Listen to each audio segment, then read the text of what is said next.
Hi friends, welcome back to my channel. ಇವತ್ತಿನ ವಿಡಿಯೋದಲ್ಲಿ ತುಂಬ ಇನ್ಫಾರ್ಮೇಟಿವ್ ಆಗಿರೋವಂಥ ವಿಡಿಯೋನ ನಾನು ಶೇರ್ ಮಾಡ್ತಾ ಇದ್ದೀನಿ. ತುಂಬ ಯೂಸ್ಫುಲ್ ಆಗ್ಬೋದು ನಮ್ಮಂಥ ಗೃಹಿಣಿಯರಿಗೆ, ಅದರಲ್ಲೂ ಮಿಡಲ್ ಕ್ಲಾಸ್ ಗೃಹಿಣಿಯರಿಗೆ. ಅದೇನಪ್ಪ ಅಂದರೆ ಮಂತ್ಲಿ ಬಜೆಟ್ ಪ್ಲ್ಯಾನ್. ನಾವು ಎಷ್ಟೇ ಸಂಪಾದಿಸಿದ್ರೂ ಕೂಡ ಸಂಪಾದನೆ ಮಾಡಿದಂಥ ಹಣನ ಎಲ್ಲಿ ಖರ್ಚು ಮಾಡ್ತೀವಿ, ಎಷ್ಟು ಖರ್ಚು ಮಾಡ್ತೀವಿ, ಹಾಗೆ ಎಷ್ಟು ಉಳಿತಾಯ ಮಾಡ್ತೀವಿ ಅನ್ನೋದು ನಮ್ಮ ಜೀವನಕ್ಕೆ ತುಂಬ ಅನುಕೂಲ ಆಗುತ್ತೆ. ಈ ಥರ ಒಂದು ಬಜೆಟ್ ಪ್ಲ್ಯಾನಿಂಗ್ ಹಾಕ್ಕೊಳ್ಳೋದ್ರಿಂದ ಹಣದ ಮೇಲೆ ನಾವು ಒಂದು ಹಿಡಿತವನ್ನು ಸಾಧಿಸೋಕ್ಕೆ ಅನುಕೂಲ ಆಗುತ್ತೆ. ನಾವು ಆದಷ್ಟು ಉಳಿತಾಯ ಮಾಡೋದಕ್ಕೆ ಕೂಡ ಸಹಾಯ ಆಗುತ್ತೆ. ಹಾಗಿದ್ರೆ ಬನ್ನಿ ಈ ವಿಡಿಯೋನ ಸ್ಟಾರ್ಟ್ ಮಾಡೋಣ. ಸ್ಟಾರ್ಟ್ ಮಾಡೋಕ್ಕೆ ಮುಂಚೆ ಏನು ಮಾಡಬೇಕು ಗೊತ್ತಲ್ಲ, ದಯವಿಟ್ಟು ಚಾನಲ್ನ ಸಬ್ಸ್ಕ್ರೈಬ್ ಮಾಡಿ. ಹಾಗೆ ಈ ವಿಡಿಯೋದ ಕಂಟೆಂಟ್ ನಿಮಗೆ ಇಷ್ಟ ಆದರೆ ಲೈಕ್ ಮಾಡಿ, ಶೇರ್ ಮಾಡಿ. ನಿಮ್ಮ ಒಂದು ಒಪಿನಿಯನ್ನ ದಯವಿಟ್ಟು ನನಗೆ ಕಮೆಂಟ್ ಮಾಡಿ. ಸೊ ಬನ್ನಿ ಹಾಗಿದ್ರೆ ವಿಡಿಯೋನ ಸ್ಟಾರ್ಟ್ ಮಾಡೋಣ. ಫ್ರೆಂಡ್ಸ್, ನಾನಿಲ್ಲಿ ಫಸ್ಟ್ಗೆ ಇನ್ಕಮನ್ನು ತೊಗೊಂಡಿದ್ದೀನಿ. ಇನ್ಕಮ್ ಅಂದರೆ ನಮಗೆ ಯಾವ ಸೋರ್ಸಿಂದ ಹಣ ಬರ್ತಾ ಇದೆ. ಫಾರ್ ಎಕ್ಸಾಂಪಲ್, ಇವಾಗ ಸ್ಯಾಲ್ರಿ ಆಗಿರ್ಬೋದು.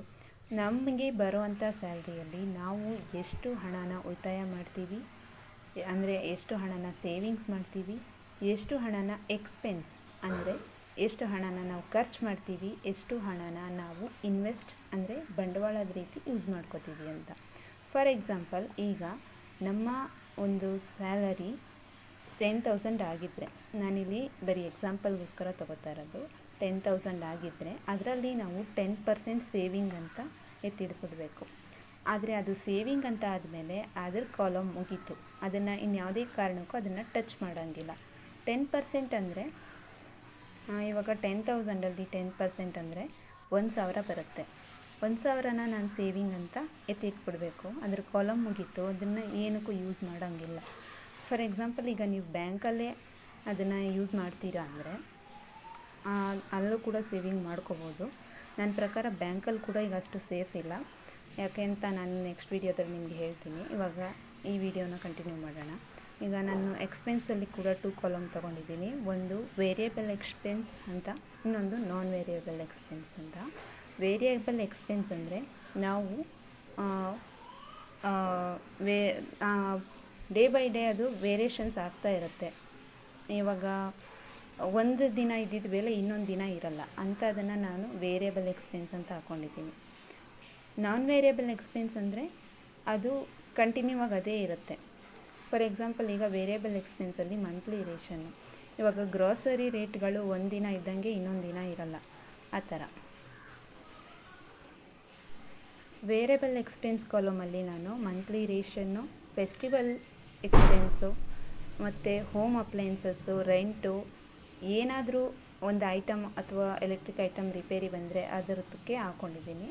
ಹಾಗೆ ನಾನ್ ವೇರಿಯೇಬಲ್ ಎಕ್ಸ್ಪೆನ್ಸಸ್ಸಲ್ಲಿ ನಾನು ಗ್ಯಾಸ್ ಅಂದರೆ ಕಂಪಲ್ಸರಿ ಮಾಡಲೇಬೇಕು, ಬಟ್ ಅದು ಎಕ್ಸ್ಪೆನ್ಸಸ್ ಏನೂ ಇದ್ದಾಗಲ್ಲ, ಆ ಥರ ಹಾಕ್ಕೊಂಡಿದ್ದೀನಿ. ನಾನ್ ವೇರಿಯೇಬಲ್ ಎಕ್ಸ್ಪೆನ್ಸಸ್ಸಲ್ಲಿ ಗ್ಯಾಸು ಅದೇನು ಎವ್ರಿ ಮಂತ್ ಚೇಂಜ್ ಆಗೋಲ್ಲ, ಅದು ಎಷ್ಟಿರುತ್ತೋ ಅಷ್ಟೇ ಇರುತ್ತೆ. ಎಲೆಕ್ಟ್ರಿಸಿಟಿ ಬಿಲ್ಲು ನಾವು ಮಸ್ಟ್ ಆ್ಯಂಡ್ ಶುಡ್ ಪೇ ಮಾಡಲೇಬೇಕು. ವಾಟರ್ ಬಿಲ್ಲು ಅಥವಾ any other bill, for example mobile recharge ಆಗಿರ್ಬೋದು. ನೆಕ್ಸ್ಟ್ ಕಾಲಮ್ ಬಂದರೆ ಇನ್ವೆಸ್ಟ್ಮೆಂಟ್ ಅಂತ ತೊಗೊಂಡಿದ್ದೀನಿ. ಇನ್ವೆಸ್ಟ್ಮೆಂಟ್ ಅಂದರೆ ಯಾವುದಾರ ಬಿಸ್ನೆಸ್ಗೆ ಬಂಡವಾಳ ಆಗಿರ್ಬೋದು, ಅಥವಾ ನೀವೇನಾದರೂ ಇನ್ಶೂರೆನ್ಸ್ ಮಾಡಿಸಿದರೆ ಇನ್ಶೂರೆನ್ಸ್ ಆಗಿರ್ಬೋದು, ಅಥವಾ ಸ್ಕೂಲ್ ಫೀಸನ್ನ ನಾನು ಎಕ್ಸ್ಪೆನ್ಸ್ ಅಂತ ತೊಗೊಂಡಿಲ್ಲ. ಯಾಕಂದರೆ ಅದು ಯಾವತ್ತಾರು ಒಂದಿನ ನಮಗೆ ಉಪಯೋಗಕ್ಕೆ ಬಂದೇ ಬರುತ್ತೆ, ಅದರಿಂದ ನಾನು ಅದನ್ನು ಎಕ್ಸ್ಪೆನ್ಸ್ ಅಂತ ತೊಗೊಂಡಿಲ್ಲ. ನೆಕ್ಸ್ಟ್ ಬಂದರೆ RD ಅಂತ ತೊಗೊಂಡಿದ್ದೀನಿ. RD ಅಕೌಂಟು ಎಲ್ಲರ ಹತ್ರ ಇರಲೇಬೇಕು ಅಂತ ಏನಿಲ್ಲ. ಕೆಲವ್ರ ಹತ್ರ ಇರುತ್ತೆ, ಕೆಲವ್ರ ಹತ್ರ ಇರಲ್ಲ. ಇನ್ ಕೇಸ್ ಅವ್ರ ಹತ್ರ ಇಲ್ಲ ಅಂದರೆ ಅದನ್ನು ನೀವು ಸೇವಿಂಗ್ಸ್ ಆಗಿ ಕನ್ವರ್ಟ್ ಮಾಡ್ಕೋಬೋದು. ಇವಾಗ ನಾನು ಯಾವುದ್ಯಾವುದಕ್ಕೆ ಎಷ್ಟೆಷ್ಟು ಅಮೌಂಟನ್ನು ನೀವು 10,000ಅಲ್ಲಿ ಹಾಕೋಬೋದು ಅಂತ ತಿಳಿಸ್ತಾ ಇದ್ದೀನಿ. ಇವಾಗ ಸೇವಿಂಗ್ಸ್ ಕಾಲಮ್ ಮುಗಿದೋಯ್ತು, ಸೇವಿಂಗ್ಸಲ್ಲಿ 1,000 ಆಗೋಯಿತು, ಅದನ್ನು ನಾನು ಟಚ್ ಮಾಡೋಂಗಿಲ್ಲ. ಇವಾಗ ಮಂತ್ಲಿ ರೇಷನ್ನು, ಫೆಸ್ಟಿವಲ್ ಎಕ್ಸ್ಪೆನ್ಸಸ್ಸು. ನೀವು ಫೆಸ್ಟಿವಲ್ ಎಕ್ಸ್ಪೆನ್ಸಸ್ ಮಾಡಲೇಬೇಕಾದ ಅನಿವಾರ್ಯತೆ ಇಲ್ಲ. ಪ್ರತಿ ಹಬ್ಬಕ್ಕೂ ನಾನು ಹೊಸ ಬಟ್ಟೆ ತೊಗೊಳ್ಳೇಬೇಕು ಅಂದರೆ ಅದು ತೀರಾ ಎಕ್ಸ್ಟ್ರಾ ಖರ್ಚಾಗುತ್ತೆ, ಅದು ಮಾಡೋ ಅವಶ್ಯಕತೆ ಇರಲ್ಲ ಅಂತ ನನ್ನ ಪ್ರಕಾರ. ನೆಕ್ಸ್ಟು ಹೋಮ್ ಅಪ್ಲೈನ್ಸಸ್ಸು, ಮನೆಗೆ ಏನು ಬೇಕೋ ಅದನ್ನು ತೊಗೊಂಡ್ರೆ ಸಾಕು, ಎಕ್ಸ್ಟ್ರಾ ತೊಗೊಳ್ಳೋ ಅವಶ್ಯಕತೆ ಇರಲ್ಲ. ನೆಕ್ಸ್ಟ್ ಬಂದರೆ ಏನಾದರೂ ರಿಪೇರಿ ಬಂದರೆ, ದೊಡ್ಡ ಮೊತ್ತದಲ್ಲಿ ರಿಪೇರಿ ಬಂದರೆ ನೀವು ಸ್ಪೆಷಲಿಸ್ಟ್ನ ಅಂದರೆ ಎಲೆಕ್ಟ್ರಿಷಿಯನ್ಸ್ನ ಕರೆಸಿ ರಿಪೇರಿ ಮಾಡಿಸಿದ್ರೆ ಒಳ್ಳೆಯದು. ಸಣ್ಣ ಪುಟ್ಟ ರಿಪೇರಿಗಳು ನಾವೇ ಮಾಡ್ಕೋಬೋದು ಅಂದರೆ ಅದನ್ನು ನಾವೇ ಮಾಡ್ಕೊಳ್ಳೋದ್ರಿಂದ ಒಂದಷ್ಟು ಸೇವಿಂಗ್ಸ್ ಅಂತ ಆಗುತ್ತೆ. ಅದನ್ನು ಕೂಡ ನೀವು ನಿಮ್ಮ ಸೇವಿಂಗ್ಸಲ್ಲಿ ಆ್ಯಡ್ ಮಾಡ್ಕೋಬೋದು. ನೆಕ್ಸ್ಟ್ ಬಂದರೆ ಇನ್ವೆಸ್ಟ್ಮೆಂಟು.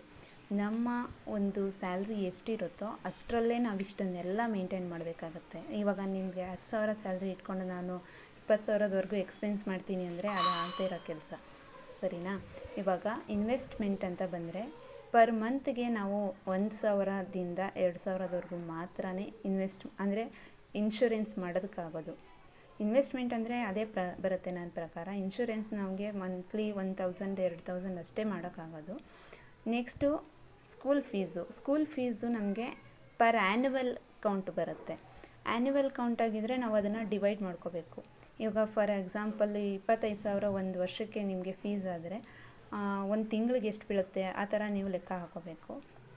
ಈಗ ನೆಕ್ಸ್ಟ್ ಆರ್ ಡಿ ಅಕೌಂಟು ಇದ್ದೇ ಇರುತ್ತೆ ಅಂತ ಹೇಳೋಕ್ಕಾಗಲ್ಲ. ಎಲ್ಲರ ಹತ್ರ ಆರ್ ಡಿ ಅಕೌಂಟ್ ಇರೋಲ್ಲ. ಇದ್ದರೆ ಇನ್ ಕೇಸು ಅದಕ್ಕೆ 1,000 ಅಂತ ಹಾಕೋಬೋದು. ಎವ್ರಿ ಮಂತ್ ಆರ್ ಡಿ ಅಕೌಂಟಿಗೆ 1,000 ನಾವು ಪೇ ಮಾಡ್ತೀವಿ ಅಂತ ಹಾಕೋಬೋದು. ಇದನ್ನು ನೀವು ನೋಡ್ತಾ ಇದ್ದೀರಾ, ನನಗೆ ಇನ್ವೆಸ್ಟ್ಮೆಂಟ್ ಕಾಲಮಲ್ಲಿ 4,000 ಲೆಕ್ಕ ಬರ್ತಾಯಿದೆ. ನೆಕ್ಸ್ಟು ಸೇವಿಂಗ್ಸ್ನ ನಾನಿಲ್ಲಿ ಆ್ಯಡ್ ಮಾಡ್ಕೋತೀನಿ. 4,000 ಪ್ಲಸ್ 1,000 ನನಗೆ 5,000 ಆಗುತ್ತೆ. ಇನ್ವೆಸ್ಟ್ಮೆಂಟ್ ಕಾಲಮಲ್ಲಿ 4,000 ಇದೆ, ಸೇವಿಂಗ್ಸ್ ಕಾಲಮಲ್ಲಿ 1,000 ಇದೆ. ಎರಡು ಸೇರಿ 5,000 ಆಯಿತು. ಇನ್ನು ನನಗೆ 10,000ಅಲ್ಲಿ ಇನ್ನು ಎಷ್ಟು ಬ್ಯಾಲೆನ್ಸ್ ಇದೆಯೋ ಅಷ್ಟರಲ್ಲಿ ನಾನು ಎಕ್ಸ್ಪೆನ್ಸ್ ಕಾಲಮ್ನ ಕಂಪ್ಲೀಟ್ ಮಾಡ್ಕೋಬೇಕು. ಅಷ್ಟರಲ್ಲೇ ನನ್ನ ಬಜೆಟನ್ನು ನಾನು ಮೇಂಟೈನ್ ಮಾಡಬೇಕು.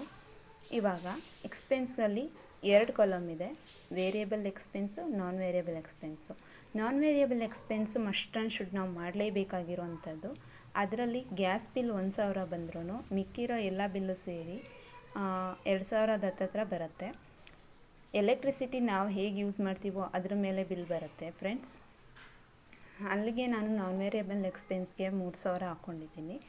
ನೀವು ನೋಡ್ತಾ ಇದ್ದೀರಾ, ಈಗ ಫಸ್ಟ್ 1,000 ಪ್ಲಸ್ 4,000 5,000 ಆಗಿತ್ತು. ಈಗ ನಾನ್ ವೇರಿಯಬಲ್ ಎಕ್ಸ್ಪೆನ್ಸ್ ಕಾಲಮಿಂದ ನನಗೆ 3,000 ಆಯಿತು. ನೆಕ್ಸ್ಟು ಬಂದರೆ ವೇರಿಯಬಲ್ ಎಕ್ಸ್ಪೆನ್ಸು. ಅದರಲ್ಲಿ ನನಗೆ ಮಂತ್ಲಿ ರೇಷನ್ಗೆ 1,500ದಿಂದ 2,000 ಬಿಲ್ ಆಗುತ್ತೆ. ನಾನು ಫಾರ್ ಎಕ್ಸಾಂಪಲ್ 1,500 ಅಂತ ತೊಗೊಂಡಿದ್ದೀನಿ. ಅದು ನನಗೆ ಮಸ್ಟ್ ಆ್ಯಂಡ್ ಶುಡ್ ಬೇಕೇ ಬೇಕು. ಇನ್ನು festival expense, home appliances in case ಅನಿವಾರ್ಯತೆ ಇದ್ದರೆ ಮಾತ್ರ ಬೇಕಾಗುತ್ತೆ, ಇಲ್ಲಾಂದರೆ ಇಲ್ಲ. ಅದರಿಂದ ನಾನು ನನ್ನ ವೇರಿಯಬಲ್ ಎಕ್ಸ್ಪೆನ್ಸಸ್ಗೆ 2,000 ಹಾಕ್ಕೋತಾ ಇದ್ದೀನಿ. ಫಾರ್ ಎಕ್ಸಾಂಪಲ್ ಹಾಸ್ಪಿಟಲ್ ಬಿಲ್ ಏನಾದರೂ ಬಂತು ಅಥವಾ ಎಮರ್ಜೆನ್ಸಿ ಏನಾದರೂ ಬಂತು ಅಂದರೆ ಬೇಕಾಗುತ್ತೆ. ನಾನು 2,000 ಹಾಕ್ಕೋತಾ ಇದ್ದೀನಿ. ಇದನ್ನೆಲ್ಲ ಟೋಟಲ್ ಮಾಡಿದ್ರೆ ನನಗೆ ನನ್ನ ಬಜೆಟ್ ನನ್ನ ಸ್ಯಾಲ್ರಿಗಿಂತ ಮೀರಬಾರ್ದು, ಅಷ್ಟರೊಳಗಡೆ ನನ್ನ ಬಜೆಟ್ ಇರಬೇಕು. ಈ ರೀತಿ ನೀವು ಬಜೆಟ್ ಪ್ಲ್ಯಾನ್ ಮಾಡ್ಕೊಳ್ಳೋದ್ರಿಂದ ಎವ್ರಿ ಮಂತ್ ನಿಮಗೆ ಸೇವಿಂಗ್ ಎಷ್ಟಾಯಿತು, ಎಕ್ಸ್ಪೆನ್ಸ್ ಎಷ್ಟಾಯಿತು ಅಂತ ಕಂಟ್ರೋಲ್ ಮಾಡ್ಕೊಳ್ಳೋದಕ್ಕೆ ಈಸಿ ಆಗುತ್ತೆ. ಈ ಮೆಥಡ್ಡು ಎಲ್ಲ ಗೃಹಿಣಿಯರಿಗೂ ಇಷ್ಟ ಆಗುತ್ತೆ ಅಂತ ಅಂದ್ಕೊಂಡಿದ್ದೀನಿ ಫ್ರೆಂಡ್ಸ್. ಏನಂದರೆ ಇಲ್ಲಿ ಜಸ್ಟ್ ಒಂದು ಎಕ್ಸಾಂಪಲ್ಗೋಸ್ಕರ ಮಾತ್ರ ನಾನು 10,000 ಅಂತ ತೊಗೊಂಡಿದ್ದೀನಿ. ನೀವು ನಿಮ್ಮ ಸ್ಯಾಲ್ರಿ ಅನುಸಾರ ನಿಮ್ಮ ಇನ್ಕಮ್ ಏನಿದೆಯೋ ಅದರ ಪ್ರಕಾರ ನೀವು ಬಜೆಟ್ ಪ್ಲ್ಯಾನನ್ನು ಮಾಡಬೇಕಾಗತ್ತೆ. ಕೆಲವರಿಗೆ 10,000ಕ್ಕಿಂತ ಕಡಿಮೆ ಸಂಬಳ ಕೂಡ ಬರಬಹುದು, ಅಥವಾ ಇನ್ನೂ ಕೆಲವರಿಗೆ 10,000ಕ್ಕಿಂತ ಜಾಸ್ತಿ ಸಂಬಳ ಬರಬಹುದು, ಅಥವಾ ಇನ್ನೂ ಕೆಲವರು 10,000 ಸಂಬಳ ತಗೊಂಡು ಜಾಸ್ತಿ ಜನನ ಮೇಂಟೈನ್ ಮಾಡೋದಿರ್ಬೋದು, ಅಥವಾ ಜಾಯಿಂಟ್ ಫ್ಯಾಮಿಲಿ ಆ ಥರ ಮೇಂಟೈನ್ ಮಾಡೋರಿದ್ದರೆ ಈ ಒಂದು ಬಡ್ಜೆಟ್ ಚಾರ್ಟ್ ಏನಿದೆ ಅದು ಚೇಂಜ್ ಆಗ್ಬೋದು ಫ್ರೆಂಡ್ಸ್. ಸಾಧ್ಯ ಆದಷ್ಟು ಖರ್ಚನ್ನು ಕಡಿಮೆ ಮಾಡಿ ಉಳಿತಾಯನ ಜಾಸ್ತಿ ಮಾಡಿ ಫ್ರೆಂಡ್ಸ್. ಇದಕ್ಕೂ ಮುಂಚೆ ನಾನು ಮನೆಗೆ ಬೇಕಾದ ದಿನಸಿ ಸಾಮಾನಿನ ಲಿಸ್ಟ್ ಮಾಡೋದು ಹೇಗೆ ಅನ್ನೋದನ್ನು ಕೂಡ ವಿಡಿಯೋ ಮಾಡಿ ಹಾಕಿದ್ದೀನಿ. ಆ ವಿಡಿಯೋ ನೀವು ಇನ್ನೂ ನೋಡಿಲ್ಲ ಅಂದರೆ ಡಿಸ್ಕ್ರಿಪ್ಷನ್ ಬಾಕ್ಸಲ್ಲಿ ನಾನು ಲಿಂಕನ್ನು ಹಾಕಿರ್ತೀನಿ, ದಯವಿಟ್ಟು ಹೋಗಿ ಆ ವಿಡಿಯೋನ ವಾಚ್ ಮಾಡಿ. Thanks for watching this video.